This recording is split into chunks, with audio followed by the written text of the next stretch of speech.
Thank you, Mr. Chairman. I thought maybe we could use some props so we can keep the conversation on track. So imagine we're going to have this conversation first. This conversation to the ranking member, which I think is what you're voting on tomorrow, is a very narrow conversation. This is about the Biden Obamacare COVID bonus subsidies. That's the vote tomorrow, correct? We're not voting on Obamacare writ large. We're voting on strictly. Are you asking me? Yeah, well, I just want to make sure we're all on the same I page. assume through the chairman. Okay, through the chairman, yes. Okay. Yes? That's what we're voting on? I just want to make, because it could be very The vote confusing when we talk tomorrow about. is on extending the health care tax credit that were adopted in the COVID era. Yep. A good idea. I wish we hadn't put a limit on it. All right, so just to be clear, so we're talking about this. I just want to make sure we level set for everybody here, because look, I'm about solving problems. I'm not going to be somebody who says that we should let people, Americans especially, suffer because of incompetence of politicians. So we're going to talk about just these subsidies, okay? Nothing else, no other conversation. So, Mr. Bragdon, I ask you a question. Are veterans' health care costs going to go down whether we do this or not? No. So if you're a veteran and your copay is going up, or your deductible is going up, or your quality of service is going down, are you affected by this? Not at all. All right, if you're a union worker, makes great Jeeps in Toledo, Ohio, are you affected by this? No. So if your union health plan goes up 15, 20%, your copay goes up, your deductible goes up, if we do something about this, does that help that union worker in Toledo, Ohio? No. How about people who used to work for me in my private companies? I started as a small business owner too, Mr. Jacobs. It's really hard. It's really hard. If you want to do something in this world that's tough, start a small business. And if I, in my case, went out and through a dealer association got health care for my employees, and those premiums, are they affected by this resolution of this issue? No. If I'm on Medicare, am I affected by this? No. If I'm in Mr. Steely's case with Luke on Medicaid, is he affected by this? No. So you're talking about a very narrow set of Americans that are affected by this. And that's the disappointing part is that the only issue that Democrats want to fix is for probably something that affects 5 or 6 or 7% of Americans. Why don't we, and I asked this to my Democrat colleague, because the rest of the colleagues are not here, why wouldn't we fix it for all Americans? Americans deserve a government that fights for them every single day to deliver them affordable health care, but we're only talking about a very narrow group of incentives. So now let's shift the conversation over here. How do we get affordable health care? Mr. White, who said the following? Premiums will drop, and the average family will see premiums go down by $2,500 a year in 2014. President Obama. Is that a lie? Yes. Is there a single solitary American? If we asked this intrepid staff to go hunt down an American citizen, would we find an average family whose premiums have gone down in the last 11 years by $2,500 a year?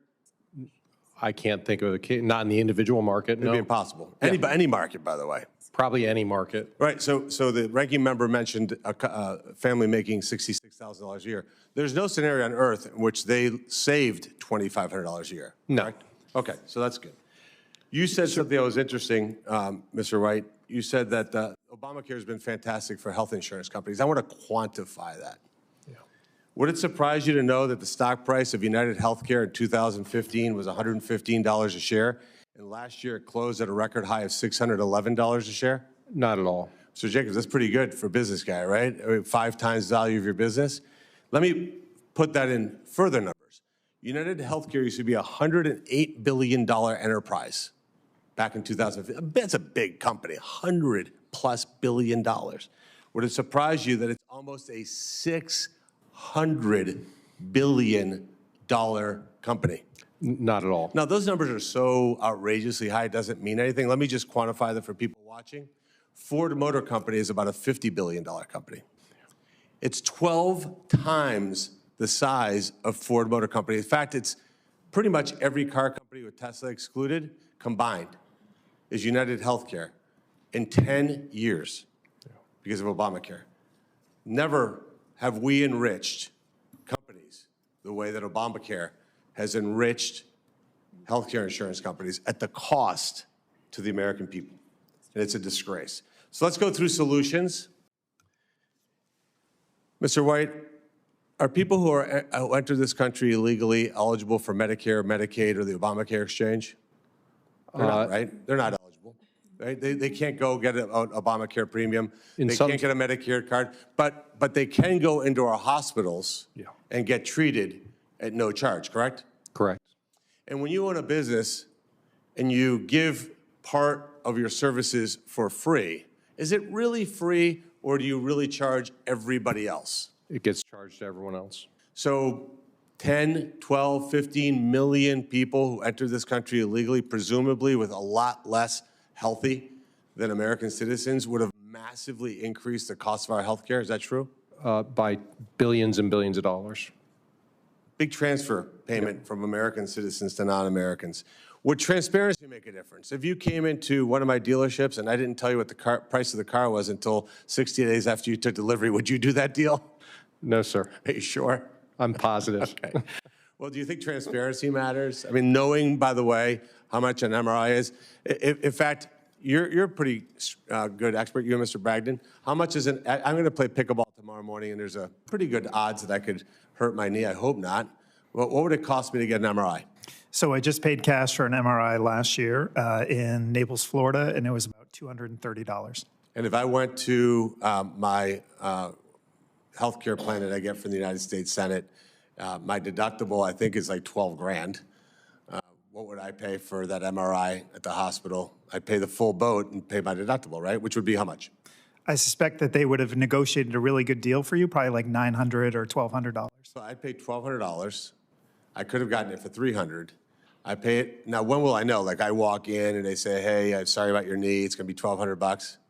Well, they'll ask for your insurance card first, and then that will dictate your price. And then, as you mentioned, you'll get a letter in the mail after the fact telling you what you owe after you've had the service. Yeah, exactly. I actually did that in my dental plan. I had a root canal, which, by the way, don't recommend you do that as a elective surgery.